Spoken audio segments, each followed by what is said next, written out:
তোমার ফোনের উপরে গর্বের সাথে 5G লেখা ঝলমল করছে আর তুমি ভাবছো আজকে নেটফ্লিক্সের পুরো সিরিজটাই 1 মিনিটে নামিয়ে ফেলবো, কিন্তু যেই না ডাউনলোডে চাপ দিলে 4G ডাটা ব্যালেন্স একদম হাওয়া। এটা কি এয়ারটেলের কোনো গোপন চালাকি নাকি আমাদের বোকা বানানোর প্ল্যান? আজকের ভিডিওতে জানবো এর আসল কারণ আর কিভাবে তুমি এই ফাঁদ থেকে বাঁচতে পারো। তো ভিডিওটা একদম মিস করো না, কারণ আজকে সত্যিটা সামনে আনবো। তবে ভিডিওটা শুরু করার আগে বলে রাখি, যদি তুমি real tech and tricks related video দেখতে ভালোবাসো তাহলে অবশ্যই চ্যানেলটাকে সাবস্ক্রাইব করে নাও। So friends, without wasting any more time, let's jump into the main topic. তো এয়ারটেলের 5G আসলে কিভাবে কাজ করে? এয়ারটেল এখনও একদম পুরোপুরিভাবে 5G চালু করেনি। ওরা NSA নন স্ট্যান্ডালোন 5G ইউজ করছে। এর মানে হলো 5G কাজ করতে গেলেও 4G এর সাপোর্ট লাগে, ঠিক যেমন গাড়ির সামনের দিকে এগোনোর জন্য চাকার দরকার হয়। এখন ব্যাপারটা এমন যে তোমার ফোনে 5G লেখা দেখে তুমি হয়তো ভাবছো আজ থেকে তো সুপার স্পিড, কিন্তু আসলে 5Gর পিছনে 4Gর ব্যাকআপ লাগে। আর নেটওয়ার্ক যদি একটু দুলে যায়, মানে একটু এদিক থেকে ওদিক হয়ে যায়, তাহলে সাথে সাথে 4Gতে লাফ মেরে পড়ে। তখনই শুরু হয় আসল কান্নাকাটি। 5G প্যাক থাকা সত্ত্বেও 4G ডাটা উধাও। তো এবার বলি কেন 5G আনলিমিটেড প্যাক থাকার পরেও 4G ডাটা কেটে নিচ্ছে। এটা একটা খুবই সিরিয়াস কেস। এর পিছনে রয়েছে কয়েকটা কারণ।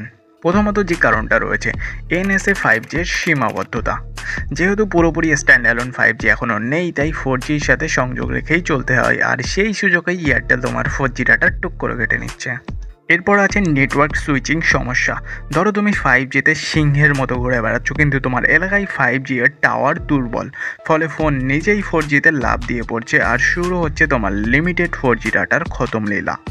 এছাড়াও কিছু 5G আনলিমিটেড প্যাক কেবল 5G নেটওয়ার্কের জন্য, কিন্তু যদি তুমি ভুল করেও 4Gতে পড়ে যাও তাহলে তোমার 4G ডাটা এক চমকেই শেষ আর তুমি জোকার। এরপর যদি তুমি কাস্টমার কেয়ারে ফোন করে তোমার এই সব সমস্যার কথা বলো, তাহলে ওরা কিছুই বলতে পারবে না, শুধু বলবে স্যার আমরা আপনার কমপ্লেনটা নিয়ে নিচ্ছি, যত তাড়াতাড়ি সম্ভব আপনার এই সমস্যার সমাধান করা হবে। তারপর তুমি দেখবে একটা সপ্তাহ পার হয়ে গেল, এরপর একটা মাস, এরপর একটা বছর পার হয়ে গেল, তাও তোমার সমস্যার সমাধান হলো না। তারপর যদি তুমি রেগে গিয়ে কল করে ভুল করে একটা বাজে কথা বলে দাও, সাথে সাথে দেখবে কোম্পানি থেকে কল চলে আসবে আর তোমার দিকে প্রশ্ন আসবে, আপনি আমাদের এক্সিকিউটিভের সাথে এইভাবে কথা বলেছেন কেন? কোম্পানি যদি আপনার নামে কেস করে তাহলে পারবেন তো লড়তে? তখন তোমার সমস্যা কমা তো দূরের কথা, আরও অনেক বেড়ে যাবে। তখন বাধ্য হয়েই তোমাকে ক্ষমা চাইতে হবে। তো এসব এখন বাদ দিয়ে আসল কথা বলি, কিভাবে এটা ফিক্স করতে পারবে।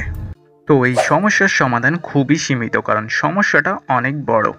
তো প্রথমে তোমাকে যেটা করতে হবে, ফোনের নেটওয়ার্ক সেটিংসে গিয়ে 5G অনলি মোডটাকে এনেবেল করে নাও, যাতে ফোন 4Gতে অটো সুইচ না করে। যদি অবশ্যই তোমার মোবাইলে এই অপশানটা থেকে থাকে, যদি না থাকে তাহলে নেক্সট স্টেপটা তোমার জন্য। তো এর জন্য তোমরা মোবাইলের ডায়াল অ্যাপে যাও আর ডায়াল করো ***4636#*#*। ডায়াল করার সাথে সাথে দেখবে তোমার মোবাইলে এইরকম একটা ইন্টারফেস খুলে গিয়েছে। এর মধ্যে যাবে তোমরা ফোন ইনফরমেশনের মধ্যে এবং এখানে দেখতে পাবে প্রপার নেটওয়ার্ক টাইপ এই অপশানটা। তো এই অপশানটার উপরে ক্লিক করলে এর মধ্যে তোমরা যেটা সিলেক্ট করবে সেটা হলো এনআর অনলি যে অপশানটা আছে, সেই অপশানটা তোমরা এখানে সিলেক্ট করবে।